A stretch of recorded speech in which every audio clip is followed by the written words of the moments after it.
Blood में छोड़ती है और वहाँ पे वो एक्ट करते हैं। हमने बॉडी में देख लिया था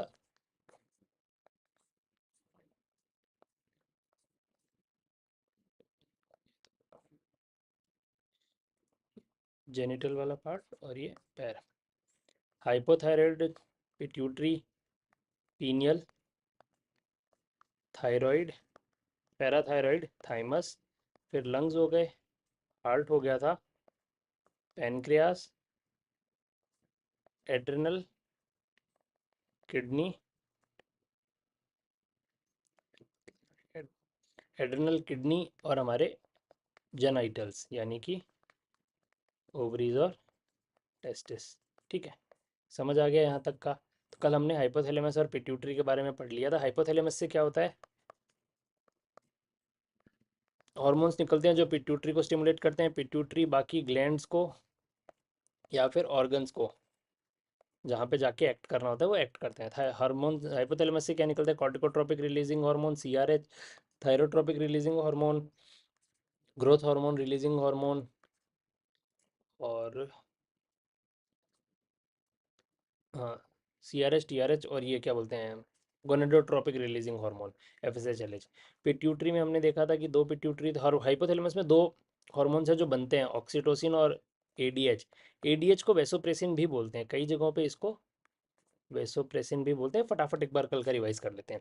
वेसोप्रेसिन बोलते हैं। पिट्यूटरी में हमारे पास में दो पार्ट्स थे, एंटीरियर पिट्यूटरी और पोस्टीरियर पिट्यूटरी। एंटीरियर पिट्यूटरी के hormones flat peg, FSH, LH, ACTH, TSH, prolactin, endorphins और ग्रोथ हार्मोन, ये होते हैं।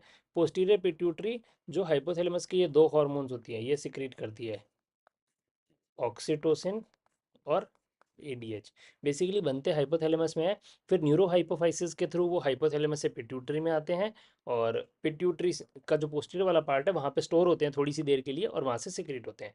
यहाँ तक हमने देख लिया था। अब हम आते हैं हमारी तीसरी मेजर ग्लैंड, थायराइड। एक ग्लैंड होती है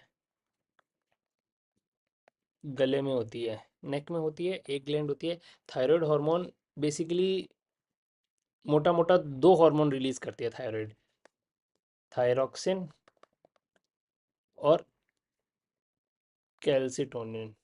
कुछ कुछ लोग इसको थायरोकैल्सिटोनिन भी बोलते हैं। अब होता क्या है, थायरॉक्सिन और कैल्सिटोनिन। कैल्सिटोनिन पढ़ लेते हैं पहले बेसिक सा। कैल्सी, कैल्सी का मतलब समझ आ रहा है कि कैल्शियम का कुछ काम करता है। तो इसका काम होता है कैल्शियम को ब्लड में कम करना। बस एक बार इतना याद करना, कैल्सी का काम होता है कैल्शियम को कम करना। कैसे, कैल्सिटोनिन, कैसे कैल्शियम, और कैसे कम। ठीक है, अभी इसको यहाँ तक याद रखना, हम इसको आगे देखेंगे कि ये ब्लड में कैल्शियम का रेगुलेशन कैसे होता है। ठीक है, फिर जो थायरॉक्सिन है ये बेसिकली होता तो हार्मोन LT3 LT4 इस तरीके से बोलते हैं।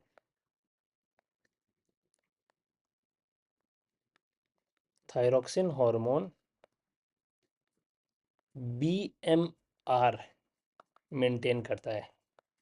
BMR का मतलब होता है बेसल मेटाबॉलिक रेट।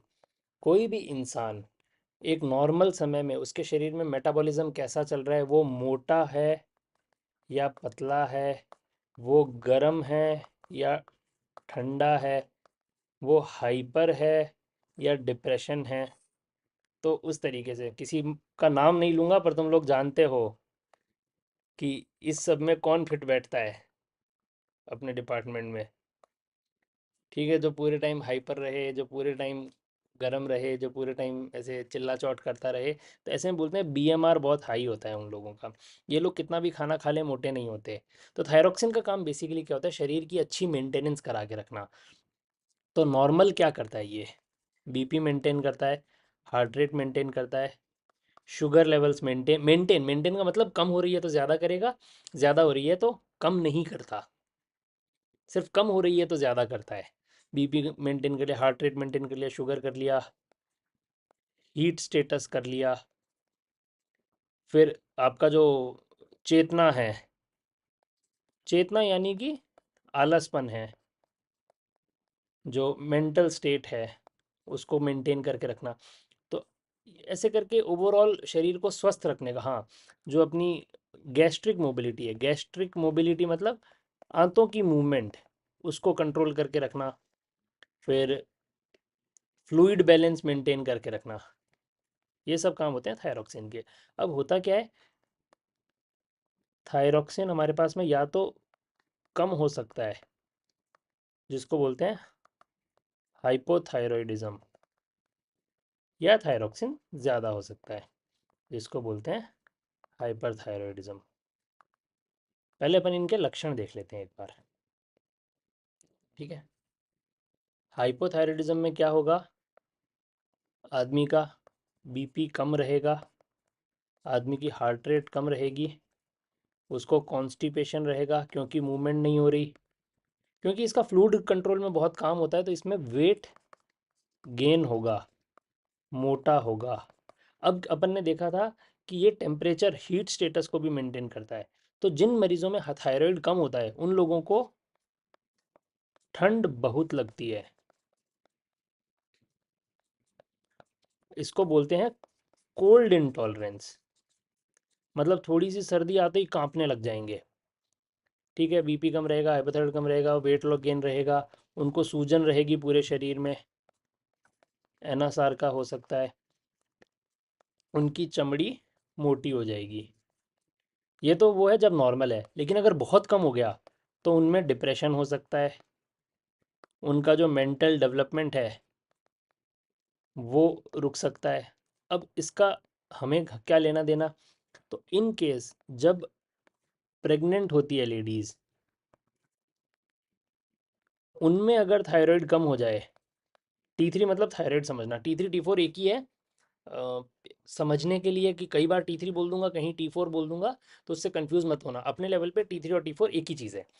तो जो प्रेग्नेंट लेडीज़ होती है उनमें किसी भी कारण से थायराइड की कमी हो जाए, अब वो थायराइड की कमी के कारण क्या क्या हो सकते हैं वो अपन एक बार ब्रीफ में देख लेंगे। अभी कमी हो जाए तो उससे जो बच्चा है उसमें भी हाइपोथायराइडिज्म हो सकता है, और वो बच्चा मंद बुद्धि, मंद बुद्धि ऐसा हो सकता है। तो जिस बच्चे को बुद्धिमंद होना था वो मंद बुद्धि हो जाता है थायराइड की कमी की वजह से, ठीक है। ये हो गया हाइपोथायराइडिज्म की फीचर। हाइपरथायराइडिज्म में इसके जस्ट उल्टे होंगे, आपका बीपी बढ़ेगा तो लोगों को हाइपरटेंशन की बीमारी होने लग जाती है, आपकी हार्ट रेट बढ़ेगी, लोग टैकीकार्डिया के साथ आते हैं कि हमको घबराहट हो रही है, पैल्पिटेशंस हो रही है, अपनी धड़कन सुनाई दे रही है क्योंकि हार्ट रेट बहुत बढ़ी हुई रहती है। लोगों को डायरिया हो जाता है, इतनी ज़्यादा गैस्ट्रिक मोबिलिटी हो जाती है, लोग पतले पड़ जाते हैं, बोलते हैं हमारा वज़न बहुत कम हो गया, वेट लॉस। और लोगों को होता है सबसे ज़्यादा हीट इंटॉलरेंस, मतलब उनसे थोड़ी सी भी गर्मी बर्दाश्त नहीं होती, एकदम पसीने पसीने पसीने चलने स्टार्ट हो जाते हैं, वज़न नहीं बढ़ रहा होता है, जो वज़न है वो कम हो जाता है, और चमड़ी उनकी पतली हो जाती है, ठीक है। ऐसे मरीजों में, यहाँ हाइपोथायराइडिज्म में हमने देखा कि डिप्रेशन होता है, ऐसे मरीजों में मेनिया, साइकोसिस, एकदम बहुत ही चीखने चिल्लाने वाली हरकतें हो जाती है, और ये मेंटल सेंसोरियम जिसको बोलते हैं वो कम हो जाता है। फीवर, हाँ, अगर हाइपरथायराइडिज्म है तो फीवर रहेगा। प्रेगनेंसी में हाइपरथायराइडिज्म यूजुअली बहुत जल्दी मैनिफेस्ट हो जाता है, क्योंकि हाइपोथायराइडिज्म क्या है पता नहीं चलता, इसलिए हो जाता है बच्चों में। हाइपरथायराइडिज्म क्या है, पता चल जाता है, तो इसलिए इसका बच्चों पे कोई खास बुरा असर पड़ता नहीं है। समझ आ गया यहाँ तक थायराइड। अब हम एक बार बस ये देख लें कि T3 T4 TSH क्या होता है। ये हो गया हाइपोथैलेमस, यहाँ से इन्होंने संदेशा भेजा पिट्यूटरी ग्लैंड को, पिट्यूटरी ने संदेशा भेजा थायराइड ग्लैंड को, थायराइड ने ग्लैंड ने निकाले T3 T4 हार्मोन। अब देखो, जो पिट्यूटरी, हाइपोथैलेमस ने पिट्यूटरी को संदेशा भेजा टीआरएच, थायरोट्रोपिक रिलीजिंग हार्मोन के थ्रू। एंटीरियर पिट्यूटरी से रिलीज होता है टीएसएच, थायराइड स्टिमुलेटिंग हार्मोन। वो थायराइड को जाके स्टिमुलेट करता है कि T3 T4 कैसे है। अब नॉर्मल स्टेट में क्या होता है, जब टीएसएच है वो बढ़ा, मतलब सिक्रीट हुआ, नहीं इसको बढ़ा नहीं बोलेंगे, फिर कंफ्यूज हो जाओगे तुम लोग। जब टीएसएच सिक्रीट होगा तो उससे T3 T4 सिक्रीट होंगे। अब अपन क्या बोलते हैं कि घर पे जैसे कोई खाना बना रहा है, ठीक है, तो खाना बना रहा है, वो रोटी बनाने लगता है, तो मम्मी पूछती है कि बेटा कितनी रोटी खाओगे, तो मम्मी रोटी बनाती है बनाती है बनाती है, फिर हम बोलते हैं कि नहीं मम्मी अब रोटी बन गई, अब हमारा पेट भर गया। तो जब थायराइड T3 T4 से रिलीज हो जाते हैं, तो वो जाके क्या करते हैं, सिग्नल देते हैं पिट्यूटरी को कि बस बस बस बंद करो। तो वो टीएसएच का सिक्रेशन कम कर देते हैं कि अब और थायराइड की हमें ज़रूरत नहीं है। तो टीएसएच बंद हो जाता है, T3 T4 हो जाता है। फिर जब T3 T4 यूज़ हो जाता है, T3 की लाइफ होती है 3 से 4 दिन और इसके 3 से 4 हफ्ते। तो जब T3 की लाइफ ऐसे यूज़ हो गया T3, तो फिर बॉडी को स्टिमुलेशन जाता है कि अरे T3 तो कम हो गया, तो हमें वापस भूख लगती है शाम को। सुबह तो रोटी खा ली, फिर शाम को वापस भूख लगती है, तो मम्मी को बोलते हैं मम्मी खाना बना दो। सेम वैसे ही, तो जब T3 T4 कम होते हैं तो जो इनिबिशन था पहले वो रुक जाता है, बॉडी फिर से T3 T4 बनाने लग जाती है। अब हाइपोथायरॉयडिज्म स्टेट में बस उसका उल्टा होता है, थायराइड ग्लैंड में समस्या है, और वो समस्या कुछ भी हो सकती है। तो T3 T4 नहीं बनेंगे। T3 T4 नहीं लग बनेंगे तो बॉडी का सिग्नल क्या जाएगा कि थायराइड की कमी है। तो हाइपोथैलेमस से सिग्नल जाएगा, हाइपोथैलेमस पिट्यूटरी को सिग्नल भेजेगा और पिट्यूटरी से टीएसएच का अमाउंट बढ़ेगा। इसलिए हाइपोथायरॉयडिज्म में जब हम देखते हैं तो हमारा टीएसएच तो बढ़ा होता है और T3 T4 कम होते हैं। समझ आया? बस यही।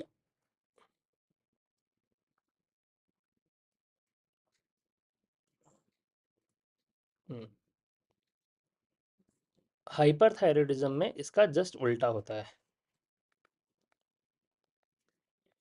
T3 T4 तो बहुत ज़्यादा बढ़ जाते हैं, टीएसएच कम हो जाता है। ये कारण है कि जब भी हमें देखना होता है तो हम बोलते हैं कि अरे आपको तो थायराइड कम है, लेकिन उसमें देखते हैं कि अरे टीएसएच तो बढ़ा हुआ है। जब भी हम यहाँ आते हैं, किसी की रिपोर्ट देखते हैं कि अरे टीएसएच की रिपोर्ट देखते हैं, टीएसएच बढ़ा हुआ है, तो अपन बोलते हैं कि थायराइड तो कम है वो। तो कई बार आपसे कोई पूछेगा कि अरे टीएसएच तो बढ़ा हुआ है, फिर थायराइड कम कैसे है, तो उसको बताना इसलिए कम है। अब इनके कारण तो मुझे नहीं लगता जानने की इतनी ज़रूरत है, पर कारण देख लो। हाइपोथायरॉयडिज्म के कॉजेज़ क्या क्या हो सकते हैं? सबसे पहले तो डाइट में आयोडीन डेफिशिएंसी, खाने में आयोडीन नहीं हो। अब आयोडीन होता है नमक में, और नमक कहाँ नहीं मिलता? पहाड़ों में। तो जो पहाड़ों के लोग हैं उनमें कमी मिलती है। दूसरा, आपने ऑपरेशन करा रखा हो, आपका पहले कीमोथेरेपी या रेडियोथेरेपी लगी हो, या फिर आपको कोई इन्फेक्शन हो गया हो थायराइड ग्लैंड का, उसमें भी। और एक कारण होता है ऑटो इम्यून, मतलब अपने आप ही बॉडी ने थायराइड ग्लैंड को नष्ट कर दिया। बस ये कारण रात कर लो, कैसे मैकेनिज्म होता है क्या होता है वो इतना ज़्यादा डिटेल में जाने की ज़रूरत भी नहीं है। समझ आ गया? और हाइपर थायराइडिज्म के कारण गॉइटर बोल सकते हैं कि ऐसे था कि थायराइड कम था, तो थायराइड ग्लैंड का साइज़ बढ़ गया बनाने के लिए। फिर अचानक से उन्होंने बोला अरे ऐसे ऐसे ही कराए, हम तो थायराइड बनाएंगे ही बनाएंगे। फिर उन्होंने बहुत ज़्यादा T3 T4 निकालना शुरू कर दिया, उसको गॉइटर बोलते हैं। तो वो कारण हो सकता है। दूसरा, कि किसी को हाइपोथायराइडिज्म था, उसको देनी थी 25 माइक्रोग्राम की गोली, लेकिन ले रहा है वो 250 माइक्रोग्राम की गोली, जैसे तुम लोग करते हो। डापाग्लिप्लोजिन 50 mg लिख देते हो, वैसे ही। ठीक है, चलो बढ़िया। अब आ जाते हैं कैल्सिटोनिन पे, थायराइड का दूसरा हार्मोन कैल्सिटोनिन। कैल्सिटोनिन का काम होता है कैल्शियम कम करना। अब तो कैल्शियम का होता क्या है कि कैल्शियम कैसे कम होगा? अब उसके लिए हमें पता चलना चाहिए कि कैल्शियम क्या कराता है। ये बॉडी है, जिसमें ये हमारा ब्लड है, ये हमारी डाइट है, और ये हमारी बोन है, और ये हमारी किडनी है। अपने खून में कैल्शियम आता सिर्फ और सिर्फ डाइट से है। ठीक है। तो ये ब्लड का कैल्शियम है 10 मिलीग्राम परसेंटेज, या 10 मिली इक्विवेलेंट बोल दो इसको। ठीक है, 1 ग्राम, सॉरी, 1 ग्राम परसेंटेज और 10 मिली इक्विवेलेंट, ये इसकी नॉर्मल वैल्यू है। अब इसमें कुछ ऊपर से नीचे होगा। तो अब ये कैल्शियम बोन से निकल के एक तो ब्लड में जाएगा,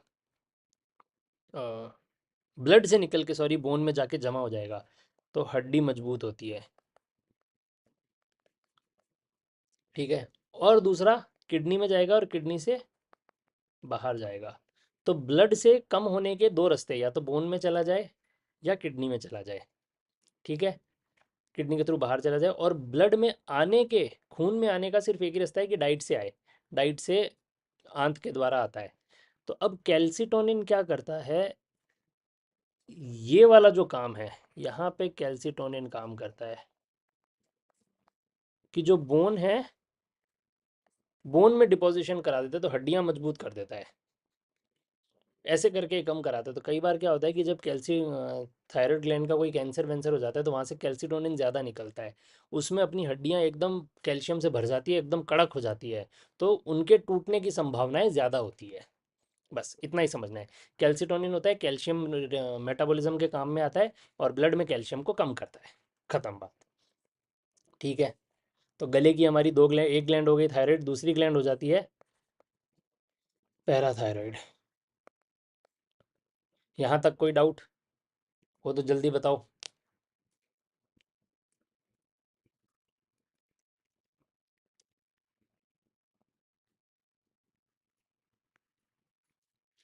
हम्म।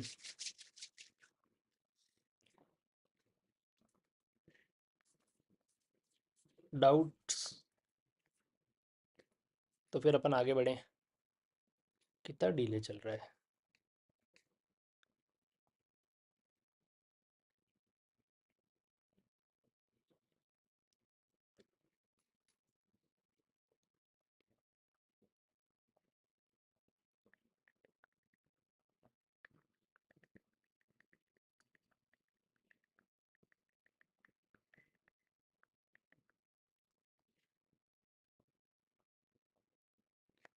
आगे बढ़ें?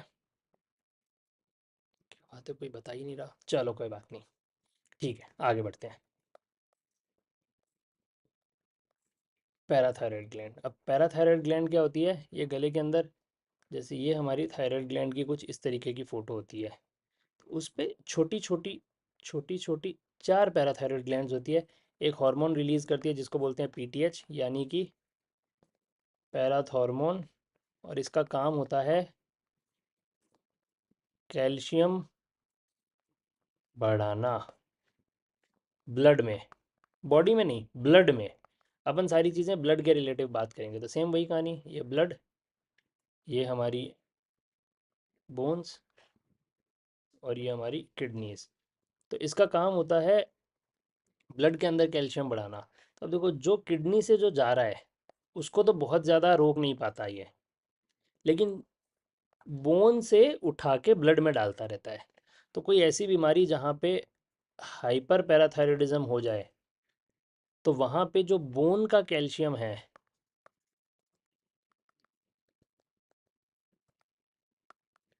वो कम होता है, और ऐसी समस्या को हम ऑस्टियोपोरोसिस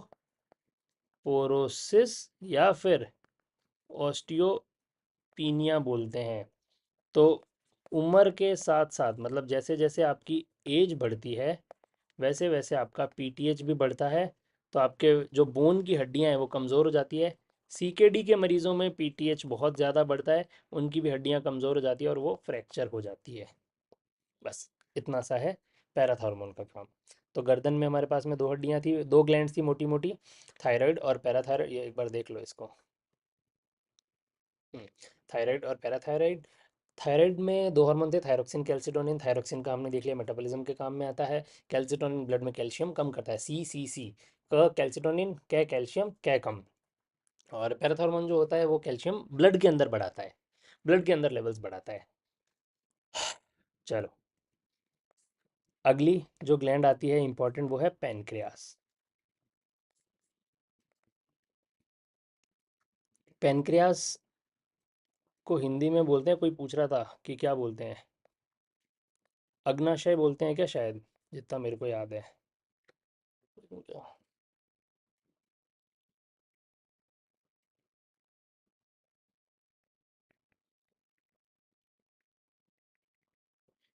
पेनक्रियास को हिंदी में अग्नाशय बोलते हैं। स्टमक को हिंदी में आमाशय बोलते हैं। स्प्लीन को तिल्ली बोलते हैं। लिवर को जिगर बोलते हैं मेरे जिगर का टुकड़ा। और गॉल ब्लैडर को पित्त की थैली। चलो छोड़ो सब बात की बातें। पेनक्रियास।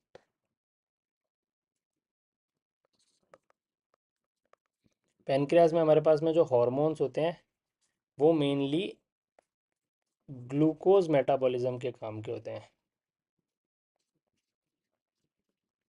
3 हार्मोन होते हैं, इंसुलिन, सोमेटोस्टैटिन और ग्लूकागोन। ये दोनों एक भाई, ये एक भाई। इंसुलिन सबसे इम्पोर्टेंट हार्मोन है। पूरे क्या बोलते हैं संसार में यूज़ किए जाने वाला दूसरा सबसे ज़्यादा हार्मोन है। सबसे ज़्यादा थायरोक्सिन यूज़ करते हैं हम दवाइयों के फॉर्म में, और दूसरा सबसे ज़्यादा जो यूज़ करते हैं वो इंसुलिन यूज़ करते हैं।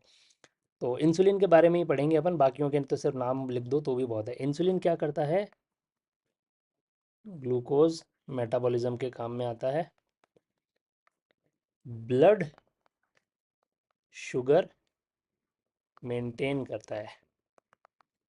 तो उसके बारे में अपन पहले इंसुलिन के बारे में जान लेते हैं थोड़ा सा। थोड़ी सी इसकी भी हिस्ट्री देख लो।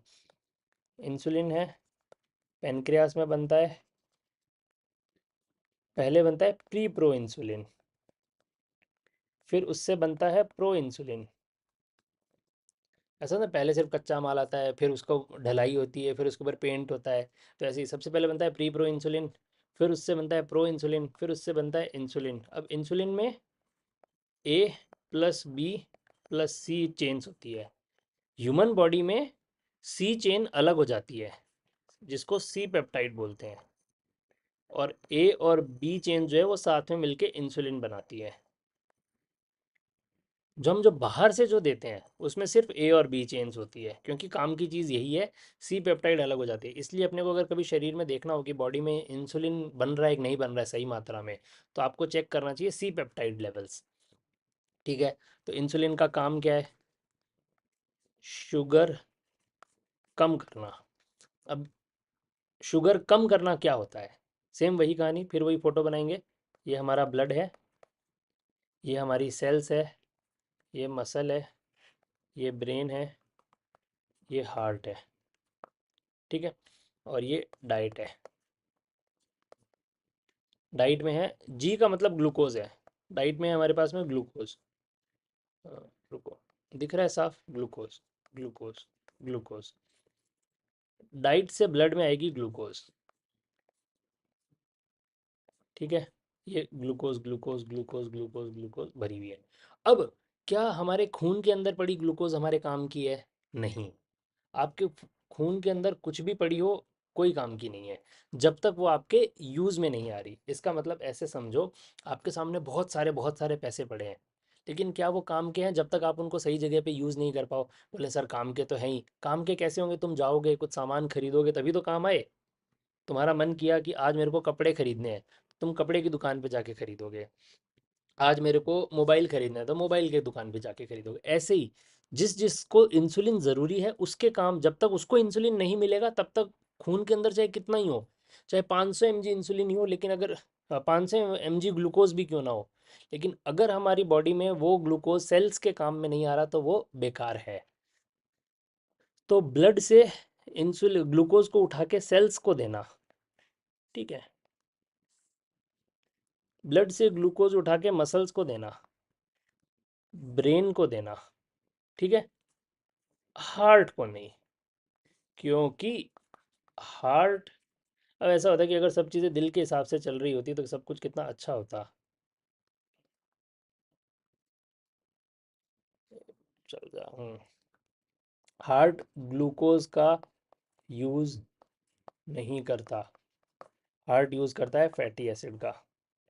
अब ये चीज़ याद रखना, अगर किसी को याद रहे, जब अपन कार्डियोलॉजी पढ़ेंगे और उसमें हार्ट फिजियोलॉजी पढ़ेंगे, हार्ट मसल्स की, तब बताएंगे उनमें कि उनमें ग्लूकोज का यूज़ नहीं होता, तो हार्ट को हटा दिया जाए। तो सेल्स को उठा के, ब्लड से उठा के मसल में देना, ब्रेन में देना, सेल्स को देना, लीवर को देना, कि ये लो भाई ग्लूकोज पकड़ो और इसका आगे जो करना है वो करो। सेल्स यूज़ करती है रेस्पिरेशन में, मसल्स यूज़ करती है एनर्जी में, ब्रेन यूज़ करता है चलने में, तुम में से कुछ लोग का शायद कम यूज़ करता है इसलिए चलता नहीं है। लीवर यूज़ करता है कि ग्लूकोज को फैट में बना दिया, ग्लूकोज को ग्लाइकोजन बना लिया, क्योंकि ग्लाइकोजन स्टोर किया जा सकता है और ग्लूकोज स्टोर नहीं किया जा सकता। जैसे अपने को कोई चीज़ स्टोर करनी होती है तो अपन उसको दूसरे फॉर्म में चेंज कर लेते हैं। जैसे गेहूं है, तो गेहूं को या तो आप सीधा तो रख नहीं सकते कि गए जो गेहूं के पेड़ थे उनको काटा और पेड़ के पेड़ ला के रख दिए, पहले उसमें से गेहूं निकालते हैं, फिर उस गेहूं को कट्टे में बांधते हैं, फिर उसके बाद में उसको रखते हैं। सेम वैसे ही तो बॉडी में ग्लूकोज स्टोर नहीं होती, उसको आपको कन्वर्ट करना होता है ग्लाइकोजन में या फिर फैट में। इसलिए ज़्यादा मीठा खाने से भी, मीठा मतलब ज़्यादा ग्लूकोज खाने से भी आदमी मोटा होता है। क्यों? क्योंकि ज़्यादा ग्लूकोज होगी, अब जितनी ग्लूकोज चाहिए थी वो ले ली, जो बच गई उसको कन्वर्ट कर दिया, और कन्वर्ट किस में करते हैं? फैट में। प्रोटीन में तो ग्लूकोज को आप कन्वर्ट कर नहीं सकते हो, प्रोटीन में कर रहे होते तो सब ये वे प्रोटीन जो आता है ना इतना महंगा महंगा, कोई काम का नहीं होता। ठीक है, ये इंसुलिन का काम है। तो अब इसकी जो डिजीज़ है वो समझ ली जाए। डिजीज़ होती है डायबिटीज़ मेलिटस। अब डायबिटीज़ का मतलब होता है पेशाब, और मेलिटस का मतलब होता है मीठा। तो बेसिकली डायबिटीज़ में आपके पास होता था ग्लाइकोसूरिया, यानी कि पेशाब में खून आता था, इसलिए उसको बोलते कि अरे तो मीठा पेशाब करता है, इसलिए इसको डायबिटीज़ है, और क्योंकि मीठा है तो इसको मेलिटस बोल दिया। डायबिटीज़ मेलिटस में क्या होता है? डायबिटीज़ मेलिटस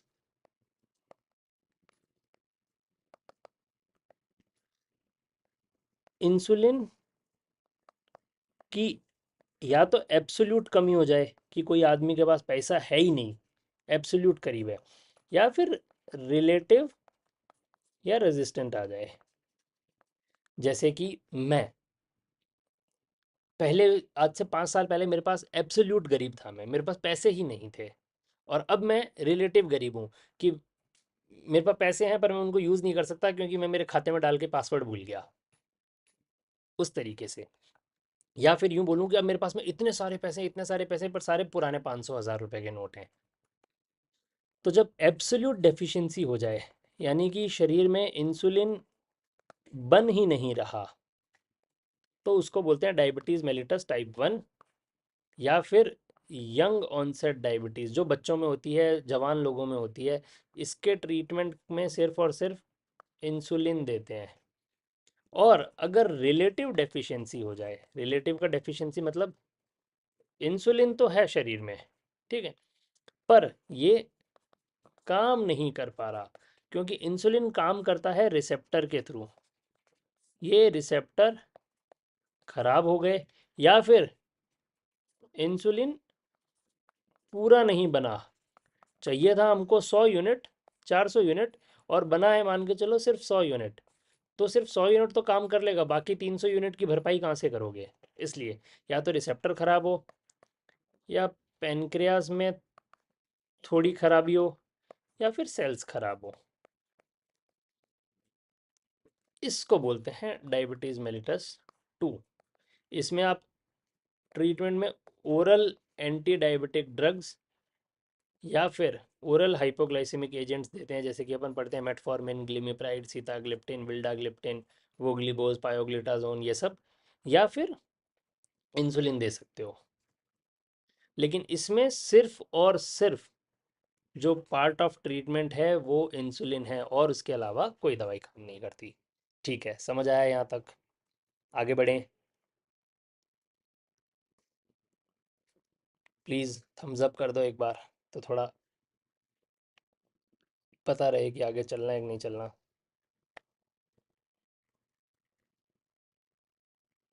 हाँ, इन diabetes, in DM1 your pancreas is damaged. अब ये डैमेज होता है ऑटो इम्यूनिटी की वजह से। HLA-DR3 जो एंटीजन होता है आपका, ये जाके पेनक्रियास के जो बीटा सेल्स होती है, जहाँ जो इंसुलिन बनाती है, उनको डैमेज कर देता है। तो इंसुलिन प्रोडक्शन जो है वो बंद हो जाता है।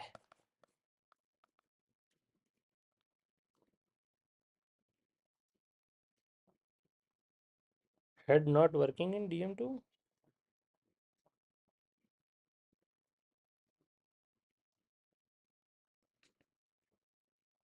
हेड नॉट वर्किंग, अच्छा पेनक्रियास का हेड या तुम्हारा हेड?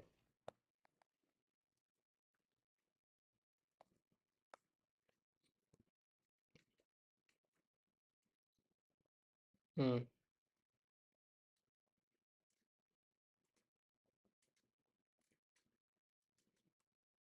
किसका हेड?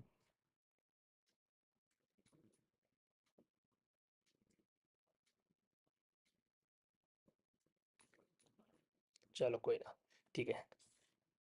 बाकी जो दो हॉर्मोन्स थे, ग्लूकागोन और सोमेटोस्टेटिन। तो सोमेटोस्टेटिन का काम क्या होता है? स्टेटिन, स्टेटिन मतलब रोकना। सोमेटो मतलब, वैसे तो सोमेटो का मतलब अपने लिम्स होता है, पर यहाँ पे जो गैस्ट्रिक हॉर्मोन्स होते हैं, डाइजेशन की, जब हम, अपन ने डाइजेशन अभी पढ़ा नहीं है, अगर अपन डाइजेशन पढ़ेंगे और उसकी फिजियोलॉजी देखेंगे तो डाइजेशन में बहुत सारे हॉर्मोन्स लगते हैं। तो उनमें जो हॉर्मोन्स हैं उनके एक्शन को रोकने के लिए एक हार्मोन रिलीज होता है, उसको बोलते हैं सोमेटोस्टेटिन, जो बाकी सारे जो गैस्ट्रिक हॉर्मोन्स हैं उनको बंद कर देता है। बस खत्म काम। ग्लू ग्लूकागोन इज इंसुलिन का ऑपोजिट। इंसुलिन क्या करता था? ग्लूकोज है, उसको कम करेगा, ठीक है, सेल्स में डालेगा, मसल में डालेगा, लीवर में डालेगा। अब मान के चलो आज मैंने खाना नहीं खाया, तो मेरी बॉडी में ग्लूकोज हो गई कम। अब सेल्स तो अपना, सेल्स को तो ग्लूकोज चाहिए ही चाहिए, कहीं से भी ला के आओ, सेल्स को ग्लूकोज चाहिए, कोई उसमें दो राय नहीं है। ब्रेन है, ब्रेन को ग्लूकोज चाहिए ही चाहिए। तो अब ब्लड में ग्लूकोज कहाँ से आएगा? जो हमने ग्लाइकोजन बनाया था, जो मसल्स हैं उनमें जो ग्लाइकोजन था, वो ब्रेक डाउन होके ग्लाइकोजन वापस ग्लूकोज बन के यहाँ ब्लड में आएगा, जो आगे सेल्स और ब्रेन अपटेक करती है। ये काम होता है ग्लूकागॉन का। ठीक है, समझ आया? आगे बढ़ें? अरे हाँ या ना?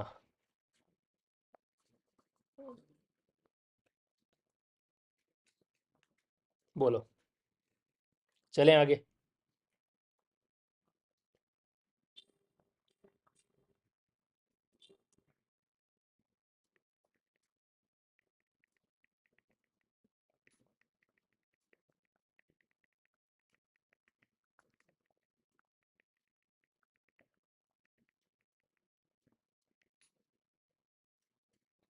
चलो बहुत बढ़िया।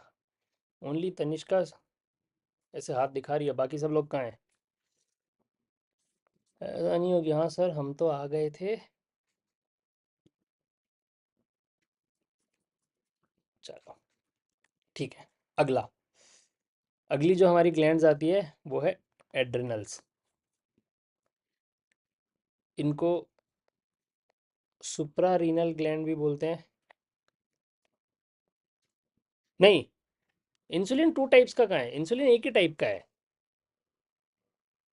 वो तो इंसुलिन के पार्ट थे, कि जैसे एक इंसुलिन था, A B C चेन होती है उसमें, तो A और B टूट के अलग हो जाती है, C टूट के अलग हो जाती है। तो ये जो है ये इसका एक्टिव फॉर्म है। और जो C पेप्टाइड होता है वो कोई काम का नहीं होता, बस वो मेजर करने के काम में आता है। तो हमें अगर बॉडी में चेक करना है कि इंसुलिन लेवल्स कितने हैं। Have you, sir have you made roti? हाँ भाई सब बनाई है मैंने, रोटी सब्जी। तेरे जितनी अच्छी नहीं बनाई, पर हाँ ठीक है, खाना अपन ने सब बनाया है ना? तो वो क्या है, ए और बी, और तो इंसुलिन होता है एक ही टाइप का है। हाँ, अब जब अपन इंसुलिन की बात करें तो उसके फॉर्मेशंस होते हैं, short acting, long acting, ultra short acting और अल्ट्रा लॉन्ग एक्टिंग। वो अपन या तो बाद में किसी दिन मैं बोर्ड में आऊँगा तब बता दूंगा कि टाइप्स ऑफ इंसुलिन क्या क्या होते हैं, उस तरीके से, ठीक है। एड्रिनल, हमारी दो किडनीज होती है, इन दोनों के ऊपर छोटी पिरामिड जैसी दो ग्लैंड्स होती है, सुप्रारीनल ग्लैंड भी बोलते हैं। एक ग्लैंड को यहाँ लिया, तीन लेयर होते हैं, ग्लोमेरुलोसा, फेसिकुलर या फेसिकुलेटा और रेटिकुलरिस, नाम है बस इनके, G F R. Zona glomerulosa, fasciculata और ये रेटिकुलरिस। अब इसमें से निकलते हैं हमारे पास में हॉर्मोन्स। अब देखो एड्रिनल के जो हॉर्मोन्स हैं, they are steroid hormones, they are stress hormones और they are life saving hormones. मतलब बेसिकली एड्रिनल का काम होता है शरीर को किसी भी तरह के स्ट्रेस से बचाना। ठीक है, तो सबसे पहला जो हार्मोन है वो होता है कॉर्टिसोल। अपन एक बार नाम नाम देख लेते हैं। कॉर्टिसोल, फिर आता है एल्डोस्टेरॉन, फिर आते हैं एंड्रोजन्स। ठीक है, उसके अलावा एड्रिनल से हॉर्मोन्स निकलते हैं जिनको बोलते हैं कैटिकोलामीन्स। अपन ने जब पढ़े थे टाइप्स ऑफ हार्मोन, तो उसमें अपन ने देखे थे जो अमीनो एसिड टाइप थे, तीन तरह के हार्मोन थे ना, पेप्टाइड हार्मोन, स्टेरॉइड हार्मोन और अमीनो एसिड हार्मोन।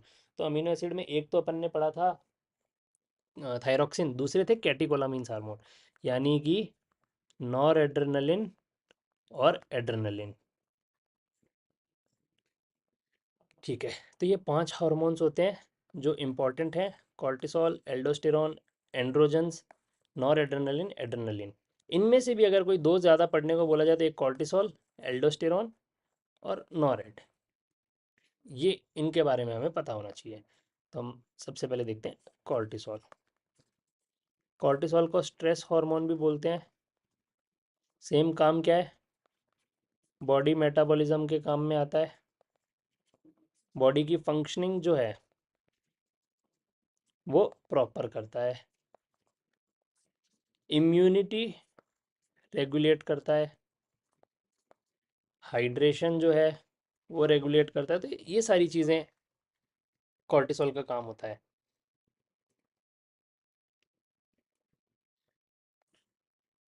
कॉर्टिसोल आपका ब्लड ग्लूकोज बढ़ाता है। फिजिकल या फिर जो इमोशनल स्ट्रेस होते हैं उनको सही करता है। प्रोटीन्स हैं उनको तोड़ता है कि एनर्जी मिले। ठीक है, और बीपी मेंटेन करने के काम, मतलब कुल मिला के सब चीज़ें रेगुलेट करने का काम होता है। तो अब इसकी बीमारी क्या है, कई बार जब हम बहुत स्ट्रेस में होते हैं, नींद की कमी हो गई, इन्फेक्शन हो गया या फिर कोई बीमारी हो गई, तो हमारी बॉडी से निकलता है कॉर्टिसोल। कॉर्टिसोल एक साइक्लिकल हार्मोन है, अर्ली मॉर्निंग निकलता है, सुबह सुबह, सुबह 6 बजे, 7 बजे सबसे ज़्यादा अमाउंट में निकलता है। इसलिए बॉडी एकदम अलर्ट हो जाती है। तो इसीलिए जब हमें उठना होता है तो हमारी कॉर्टिसोल बॉडी में उठने से जस्ट पहले निकलता है। नींद से उठाने का एक हार्मोन होता है। तो नींद दिलाने का एक दूसरा हार्मोन होता है मेलेटोनिन, जो पीनियल ग्लैंड से होता है, सर वाली, वो अपन आगे पढ़ेंगे। ठीक है, अब इसकी जो बीमारी है कि कॉर्टिसोल की कमी हो गई और एक कॉर्टिसोल की एक्सेस हो गई। जो कमी है उसको तो बोलते हैं एडिसन डिजीज, और जो एक्सेस है उसको बोलते हैं कुशिंग सिंड्रोम। अब यहाँ पे उल्टा हो जाएगा, क से कमी पर क से कुशिंग नहीं है, वहाँ एडिसन है। और एक्सेस में ए वाला नहीं आता, सी वाला आता है। तो ये ट्रिक है, याद कर लेना। क और ए, मत ए को एक्सेस ऐसे लिख लो, क में सी नहीं आता, क में ए आता है और ए में सी आता है। समझ गए? चलो ठीक है, अब इसके फीचर्स क्या क्या होते हैं। फीचर्स एक बहुत ही ऐसा है, एक मोटी सी औरत है, पूरी मोटी है, फीमेल्स में ज़्यादा देखने को मिलता है। बात है ये ऐसे, फीचर्स में होता है मून फेस, पीछे कुबड़ा निकला होगा, बफेलो हम,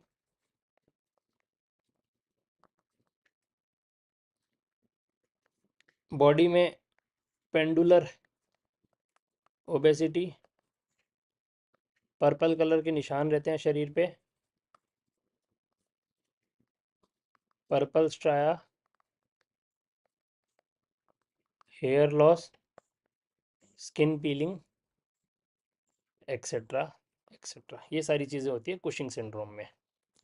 ठीक है, समझ आ गया। फिर उसके बाद में कॉर्टिसोल हार्मोन के बारे में इतना मोर देन सफिशिएंट है। अगला जो हार्मोन है एल्डोस्टेरॉन। एल्डोस्टेरॉन के बारे में तो पढ़ने की कुछ ज़रूरत ही नहीं है क्योंकि अपन बहुत पढ़ के आ चुके हैं किडनी में। एल्डोस्टेरॉन का एक ही काम समझो, सोडियम पानी बचाओ, पोटेशियम भगाओ। पोटेशियम को कम कराता है, सोडियम और वाटर का रिटेंशन कराता है जिससे बीपी बढ़ता है। एल्डोस्टेरॉन रेनिन के उसमें काम करता है, इन्फ्लुएंस में। किडनी से जब बीपी कम होता है तो रेनिन निकलता है, रेनिन जाके एल जो एंजियोटेंसिनोजन है, एंजियोटेंसिन 2, एंजियोटेंसिनोजन को एंजियोटेंसिन में कन्वर्ट करता है। जो एंजियोटेंसिन है वो 5 काम कराता है। हाइपोथैलेमस में जाके बोलता है पानी पियो, हाइपोथैलेमस से जाके स्टिमुलेट करता है पिट्यूटरी को कि जाओ एड्रेनल को स्टिमुलेट करो, एड्रेनल से एल्डोस्टेरॉन रिलीज करता है, वेजोकंस्ट्रिक्शन कराता है और एंटी डायूरेटिक हार्मोन सिक्रीट कराता है। तो इस तरीके से बीपी बढ़ता है। तो हमने ये पढ़ लिया था रास मैकेनिज्म में एल्डोस्टेरॉन। ठीक है, तो मेन इसका जो काम है वो बीपी रेगुलेशन और वाटर बैलेंस का है। अब इसकी बीमारी क्या होती है कि एल्डोस्टेरॉन बहुत ज़्यादा बढ़ गया तो उसमें सोडियम तो शरीर में बढ़ता है लेकिन पानी बहुत ज़्यादा ज़्यादा बढ़ जाता है पानी। तो ओवरऑल जो कंडीशन है वो हाइपोनेट्रीमिया की हो जाती है और हाइपोकेलीमिया हो जाता है। अब पोटेशियम की कमी की वजह से क्या है, आपके बहुत सारी दिक्कत होती है, हार्ट पे भी असर पड़ता है, अरिथमिया हो सकता है, मसल्स पे दिक्कत पड़ता है कि उनमें क्या बोलते हैं वीकनेस आ सकती है, आपकी सांसें रुक सकती है, ये सारी चीज़ें होती है। तो एल्डोस्टेरॉन में ये होता है, पेशेंट को हाइपरटेंशन हो जाता है, बीपी बढ़ जाएगा, ये सारी चीज़ें होगी। और अगर एल्डोस्टेरॉन कम हो गया तो बॉडी में सोडियम बहुत कम हो जाता है, पानी भी कम हो जाता है, पोटेशियम बढ़ जाता है और ये सारी चीज़ें जानलेवा होती है। ठीक है, समझ गए। एल्डोस्टेरॉन डेफिशिएंसी है, इस बीमारी को भी एडिसन डिजीज़ बोलते हैं और उसको एड्रेनल क्राइसिस बोलते हैं। ठीक है, समझ गए। फिर आते हैं हमारे ये nor adrenaline, F hormones, fight flight fear. कहाँ गया, फाइट फ्लाइट फियर। जब भी आपको फियर फ्लाइट भागना हो या लड़ना हो, नॉर एड्रेनलिन काम क्या होता है, हार्ट रेट बढ़ाना, बीपी बढ़ाना, सिंपैथेटिक एक्टिविटी इंक्रीज करना, जो आपकी आँख है उनको बड़ा कर देना, आँख के अंदर जो प्यूपिल होता है उसका साइज़ बड़ा कर देना, और ये सारी चीज़ें। तो जिससे क्या है, लड़ने वड़ने जो एक्यूट स्ट्रेस की सिचुएशन होती है वहाँ पे ये हमारे काम में आता है नॉर एड्रेनलिन। अब एक फिर बचते हैं, एक बार हमारे पहले एक बार जेनाइटल्स पे आ जाते हैं। जेनाइटल्स, जेनाइटल्स में टेस्टिस, ओवरीज, टेस्टोस्टेरॉन बनता है, एस्ट्रोजन बनता है, सेक्सुअल डेवलपमेंट के काम आते हैं। जैसे कि फीमेल्स में breast, hip fat deposition, high pitch voice, ovulation, ये सारी चीज़ें। मेल्स में muscular body, deep voice, testis enlargement, penile enlargement, ये सब कारण ये सब काम होते हैं टेस्टिस ओवरीज से निकलने वाले हॉर्मोन्स के। समझ आ गए। तो अभी तक हमने बेसिक बेसिक जो भी इंपॉर्टेंट हॉर्मोन्स हैं वो सारे कवर कर लिए। ठीक है, चलो बहुत बढ़िया। अब इसके आगे की कहानी शुरू करते हैं। वो जो थोड़े से अनइम्पॉर्टेंट, यानी कि इम्पॉर्टेंट तो है लेकिन इनको कोई पूछता नहीं है ग्लैंड्स को। पीनियल ग्लैंड ब्रेन में होती है, एक हार्मोन सिक्रीट करती है मेलाटोनिन, जिसका काम होता है स्लीप साइकिल रेगुलेट करना। ठीक है, जब मेलाटोनिन सिक्रीट होता है तो हमें नींद आती है। और ये किससे सिक्रीट होता है? डार्क से, पढ़ाई से, और काम करने को बोलो तो तुम लोगों में। ठीक है, पीनियल ग्लैंड मेलाटोनिन रिलीज कराता है। तो जो कॉर्टिसोल है वो वेकअप हार्मोन है, और मेलाटोनिन है वो आपका गुड नाइट हार्मोन है। ऐसा ही हमने एक और हार्मोन पढ़ा था पहले, ऑक्सीटोसिन, वो हमारा हैप्पी बर्थडे हार्मोन था, कल पढ़ा था। चलो ठीक है, बहुत बढ़िया। अब उसके बाद थाइमस ग्लैंड। थाइमस ग्लैंड कोई हार्मोन सिक्रीट नहीं करती, ये सेल्स सिक्रीट करती है जो हमारी इम्यून सिस्टम को बनाती है। टी लिम्फोसाइट सिक्रीट करती है। उसके बाद लंग्स, लिवर, हार्ट, किडनी, ये सब भी हॉर्मोन्स होते हैं, मतलब एंडोक्राइन ग्लैंड्स है एक तरीके से। इनसे भी हॉर्मोन्स निकलते हैं। लंग से निकलता है एंजियोटेंसिन कन्वर्टिंग एंजाइम और एंजियोटेंसिनोजन। लिवर से तो बहुत सारे निकलते हैं। हार्ट से निकलता है atrial natriuretic peptide, brain natriuretic peptide. Kidney से निकलता है रेनिन, और एक और मॉड्यूलिन करके कोई हार्मोन है वो निकलता है। तो ओवरऑल ये हमारे बॉडी से निकलने वाले हॉर्मोन्स हैं। ठीक है, ये हो गए टोटल हमारी जो ग्लैंड्स हैं उनके हॉर्मोन्स विद नेम्स, फिजियोलॉजी, और एक बेसिक बेसिक उनकी डिजीजेस। ठीक है, समझ आ गया। इस चीज़ को लिख लेना। 2 घंटे में हमने एंडोक्राइन सिस्टम कंप्लीट कर दिया। तो आज रात को 10 to 11 हम शेड्यूल के हिसाब से चलेंगे। आज जिस भी सब्जेक्ट की क्लास होगी अपन वही पढ़ेंगे। ठीक है, समझ आया?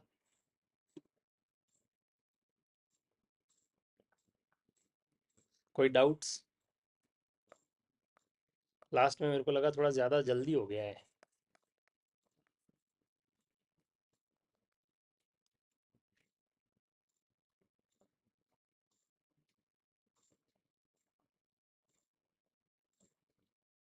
चलो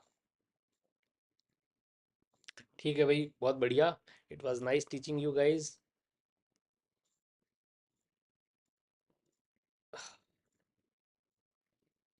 तो शाम को मिलते हैं 10 बजे।